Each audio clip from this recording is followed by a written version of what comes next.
연애 시장에서 소외되어 있는 사람들을 잘 관찰해보면 남자든 여자든 아주 뚜렷한 공통점을 발견할 수 있습니다. 그것은 바로 외모와 내면이 부족해 보인다는 겁니다. 하지만 정작 그 당사자는 그 사실을 모르고 있거나 설령 알고 있더라도 그것을 대수롭지 않게 생각합니다. 남자든 여자든 외모와 내면을 꾸준히 가꾸면 어느 순간 나이와 상관없이 결혼 여부와 상관없이 심지어는 국적도 상관없이 누가 보더라도 괜찮은 이성이 먼저 다가와서 호감을 표현하는 아주 놀랍고도 신기한 경험을 하게 됩니다. 경우에 따라서는 이렇게 괜찮은 사람이 도대체 나를 왜 좋아한다는 걸까? 싶은 사람도 있습니다.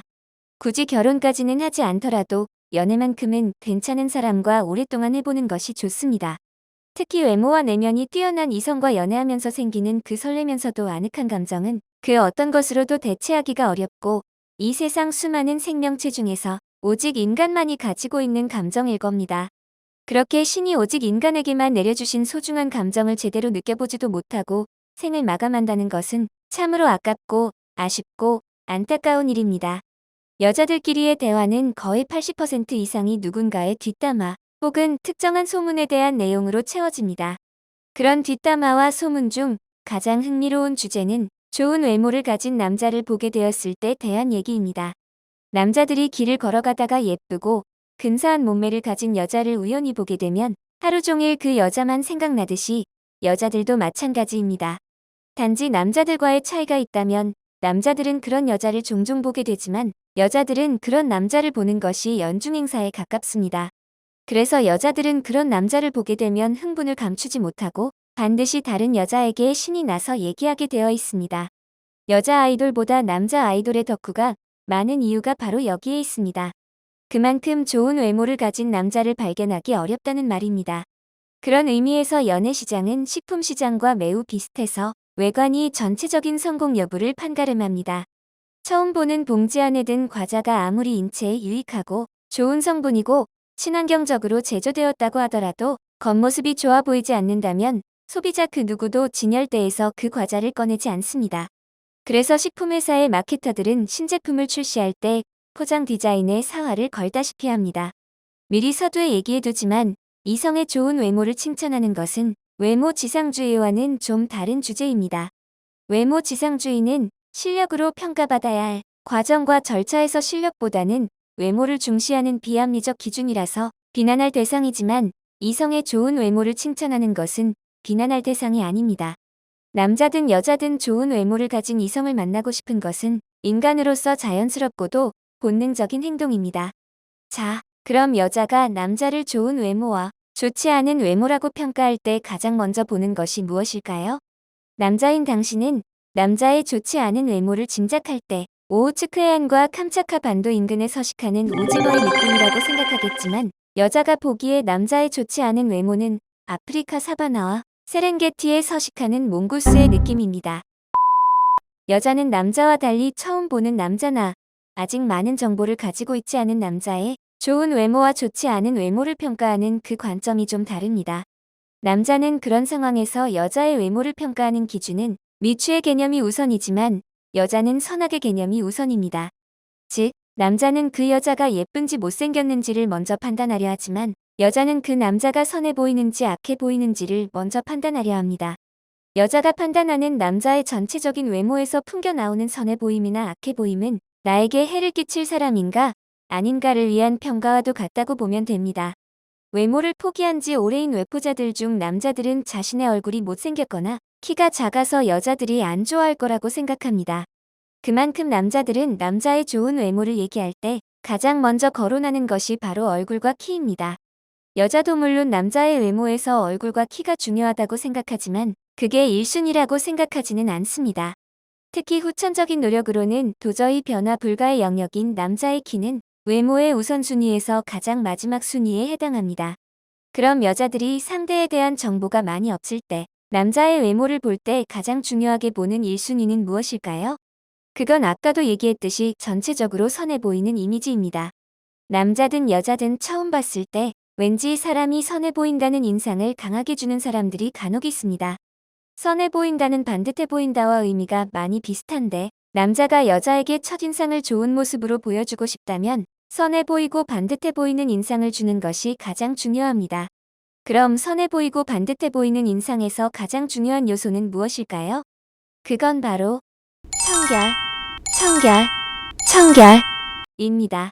처음 보는 남자 혹은 그 남자에 대한 정보가 많지 않은 상태에서 아무리 남자가 잘생기고 키가 크고 옷을 잘 입었다고 하더라도 청결해 보이지 않는다면 여자의 기준에선 닥치고 불합격입니다.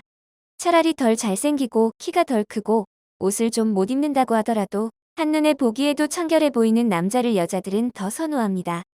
심지어 한눈에 보기에도 매우 청결해 보이는 남자를 보는 순간 비록 그 남자의 외모가 오징어이거나 꼴뚜기, 심지어 멸치일지라도 여자들은 호감이 생긴다고 말해도 여자에게 있어서 남자의 첫인상이 청결해 보이지 않는다는 것은 단순히 지저분하다의 차원을 넘어서 어딘가 좀 불량스러워 보인다에 가깝습니다. 그리고 불량스러운 이미지를 가진 남자들은 외모가 전체적으로 청결해 보이지 않습니다. 그래서 여자가 남자를 처음 볼 때 우선 개념인 선악은 청결의 여부와 직결됩니다. 자, 그럼 여자가 남자의 외모를 볼 때 가장 우선시하는 것은 청결이고 외모의 우선순위에서 가장 마지막 관문이 키라고 얘기했는데 청결과 키 사이에는 남자의 어떤 외모적 요소가 있을까요? 그건 이해를 돕기 위해서 다음의 도표를 보면서 설명해 보겠습니다. 여자들이 남자의 외모를 보는 중요도 순위는 다음과 같습니다. 1순위는 아까도 얘기했듯이 청결 상태이고 2순위는 전체적인 비율이고 3순위는 체형이고 마지막 4순위가 바로 키입니다. 그리고 각 항목별 세부적인 요소들로 나눠보면 청결 상태에서는 우선 피부와 헤어가 정돈이 되어 있는 것이 중요합니다. 남자든 여자든 외모에 있어서 피부와 헤어의 청결 상태는 절대적으로 중요합니다. 즉, 평소에 피부와 헤어의 청결 상태 관리를 철저히 하고 있다는 인상을 주는 것이 매우 중요합니다. 그리고 그 청결 상태 관리는 그 남자의 부지런함과도 직결되는 부분이기도 합니다. 게으른 사람의 가장 큰 특징은 일단 피부와 헤어가 지저분합니다. 청결은 단순히 청결의 문제가 아니라 게으른 사람인가 부지런한 사람인가를 평가하기도 해서 쉽게 간과해선 안 될 요소입니다. 청결 상태에서 두 번째의 요소는 바로 깔끔한 옷차림입니다. 비싼 옷, 명품 옷 다 필요 없습니다. 전반적으로 깔끔한 옷차림이 가장 중요합니다. 거기에 더해서 좀 고급스러운 느낌이 나는 소재의 옷을 입으면 사람이 굉장히 품격이 있어 보입니다. 명품 얘기가 나와서 한마디 더 하자면 명품과 보세의 가장 큰 차이는 디자인이 아니라 소재입니다. 그래서 옷이나 신발을 구매할 때 소재가 고급스러워 보이는 것을 선택하면 최소한 평타는 칩니다. 청결 상태에서 플러스 알파의 요소는 좋은 향기입니다. 좋은 향기라 하면 남자들은 향수를 먼저 떠올릴 텐데 여자들은 남자가 향수를 뿌리는 것을 대체적으로 안 좋아합니다. 여자가 가장 좋아하는 남자의 향기는 은은한 샴푸 냄새와 섬유 유연제 냄새입니다.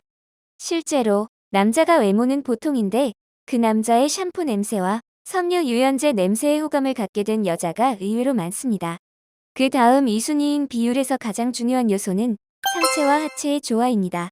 간혹 남자들 중에 보면 상체와 하체가 균형이 안 맞는 외모를 가진 사람이 있습니다. 상체는 우람한데 하체는 부실해 보인다든지 반대로 하체는 튼튼해 보이는데 상체가 굉장히 빈약해 보인다든지 하는 그런 체형이 있습니다. 그런 외모는 조화가 안 맞아서 이성으로서 호감이 가지 않습니다. 두 번째 요소로는 머리와 상체의 조화입니다. 이건 역시 앞서 설명한 내용과 비슷한 내용이니 길게 설명 안 하겠습니다. 비율에서 플러스 알파의 요소는 이목구비의 조화입니다. 흔히 말하는 잘생긴 남자들이 가진 요소들로서 상위 10%의 외모 소유자들에 한해서 적용되는 얘기이니 오징어들은 해당 사항이 없. 그 다음 3순위인 체형에서 가장 중요한 요소는 전체적으로 건강해 보이는 몸매입니다. 마르지도 뚱뚱하지도 않은 적당한 체형을 가진 남자를 여자들은 대체적으로 선호합니다.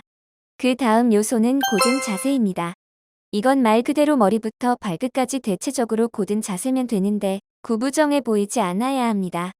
체형에서 플러스 알파의 요소는 적당한 잔근육인데 특히 적당히 굵은 팔뚝과 허벅지를 가진 남자를 싫어하는 여자들은 없습니다. 이건 말 그대로 플러스 알파이지 절대적인 요소는 아닙니다. 자, 드디어 대망의 4순위인 키가 나왔습니다. 도대체 여자들은 남자의 어느 정도의 키를 선호할까요?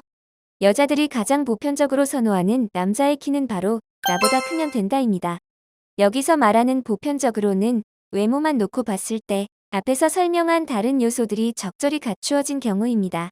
그 다음으로는 여자들은 남자의 키가 너무 크거나 너무 작지 않았으면 하는 생각을 갖고 있습니다. 너무 크거나 너무 작은 남자의 키를 구체적으로 명기하자면 190 이상이거나 160 이하인 경우입니다. 하지만 이것도 절대적인 조건은 아니고 가급적이면 안 그랬으면 좋겠다는 바람 정도라고 보면 됩니다. 이건 남자들도 마찬가지일 겁니다. 남자인 당신도 여자의 키가 180 이상이거나 150 이하라면 좀 부담스럽다는 생각을 하겠지만 무조건 싫다는 아닐 겁니다. 남자의 키에서 플러스 알파의 요소는 176에서 180 사이 정도입니다. 이 정도 사이에 들어가는 남자의 키는 대부분의 여자들이 긍정적으로 보는 수치입니다. 남자들도 160에서 164 정도의 여자의 키를 대부분 긍정적으로 본다는 생각과 비슷한 맥락입니다. 하지만 다시 한번 말하지만 플러스 알파는 절대적인 요소가 아니라 앞에서 말한 외모의 다른 요건을 모두 갖춘 후 최상의 조건을 완성하는 의미입니다. 그리고 가장 중요한 점을 말하자면 여자들이 키 작은 남자들을 선호하지 않는 가장 큰 이유는 키가 작은 남자들만이 가지고 있는 특유의 자격지심입니다. 키 작은 남자들 중에는 자격지심이 유난히 큰 사람들이 있습니다. 이런 남자들은 살아가면서 타인과 조그마한 마찰이라도 생기면 그 상대가 누구든 내가 키가 작아서 무시하나? 라는 생각을 갖고 있습니다. 그래서 그런 키 작은 남자 특유의 자격지심에 제대로 당해본 여자들은 두 번 다시 키 작은 남자를 만나고 싶지 않다는 생각을 갖게 되고 그 생각이 여자들 사이에서 입에서 입으로 퍼져서 자연스레 형성된 불문율 비슷하게 되어버린 거라고 보면 됩니다.